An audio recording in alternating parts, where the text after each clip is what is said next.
Hey everybody, it's AJ here. I couldn't sleep, so I thought maybe I'd just get out of bed and just have a talk with everybody that has been catching me on live.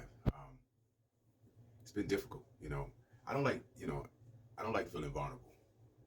And lately, I've been talking about various spiritual issues as it relates to the church, as it relates to the Bible, and the things that has been, revealed to me as it relates to the times that we're living in today.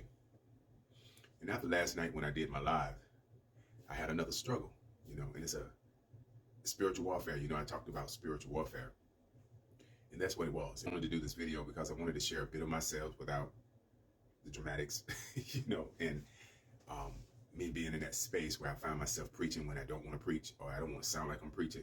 When I was younger, as a young boy coming up, in the church, in the various parts of my life, starting from a very young teen, from the age of 12 years old, until I got to become an adult. And of course, my grandmother used to take me to church when I was a little baby. It was a lot of mixed experiences that I had.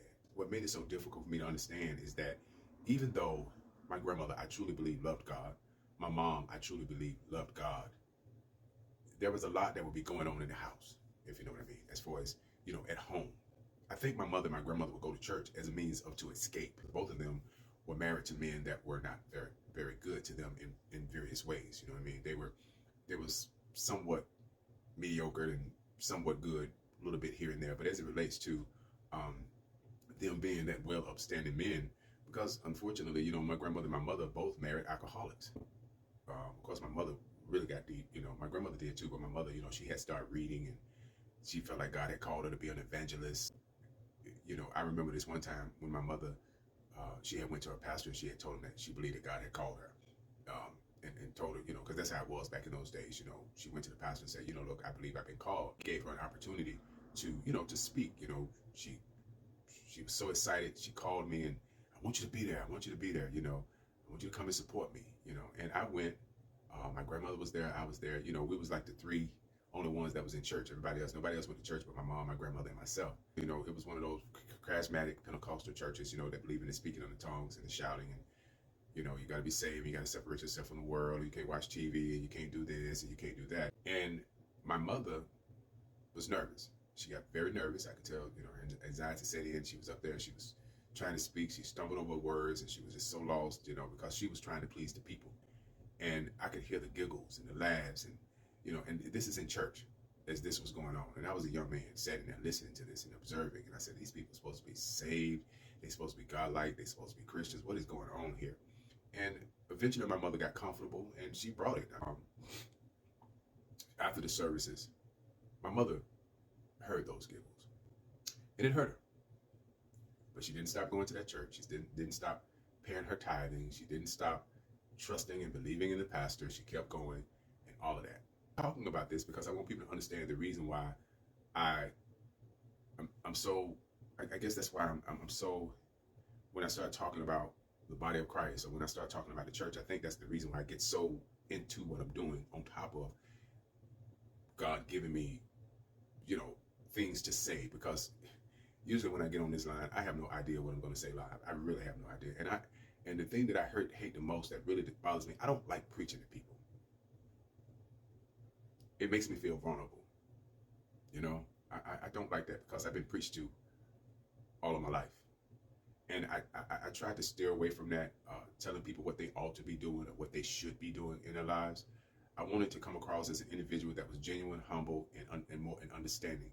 And being on live on any forms of social media is the last thing and the last place I want to be, because I don't feel very comfortable. I may come across as very comfortable, but my anxiety is on 10.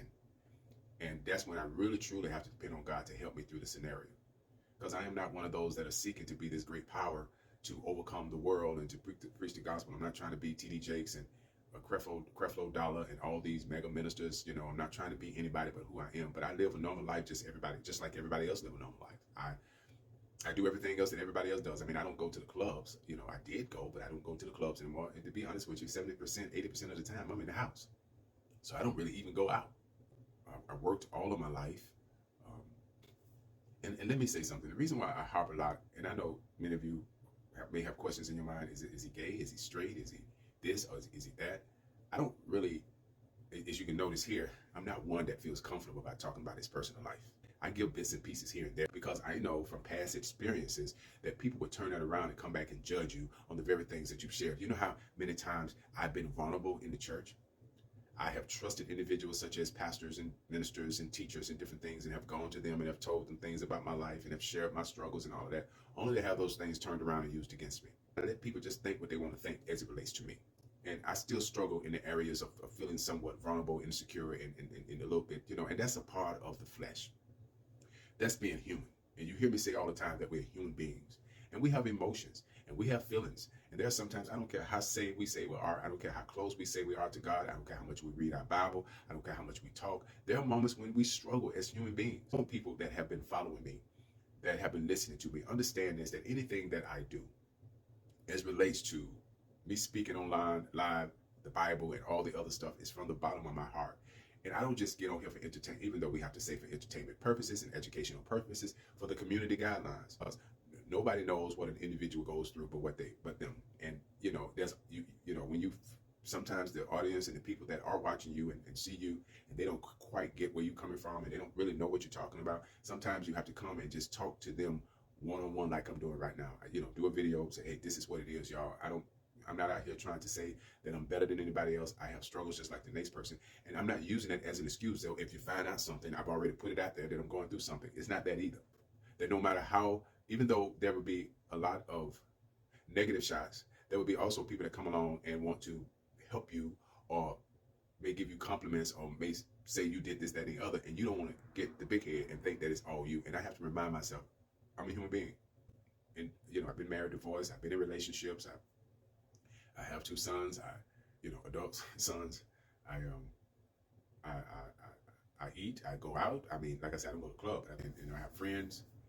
I have an individual around me in whom I trust. I just live my life the best way I can at this stage in my life.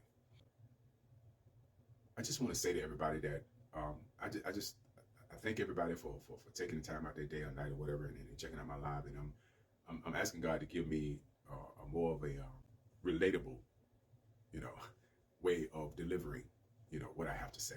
People don't want to be preached to, and I don't want to preach to nobody. You know what I mean? And I know that's what I do sometimes. But then again, that's me feeling in my feelings. This all just may be me and my feelings, and I'm trying to do something totally different than what God wants me to do, because I want to do what I think people will accept, and that may not be the case. Again, I thank you. Made me some coffee this morning. It's so early, y'all. It's 5 o'clock in the morning and I'm up. Boy, can you believe that?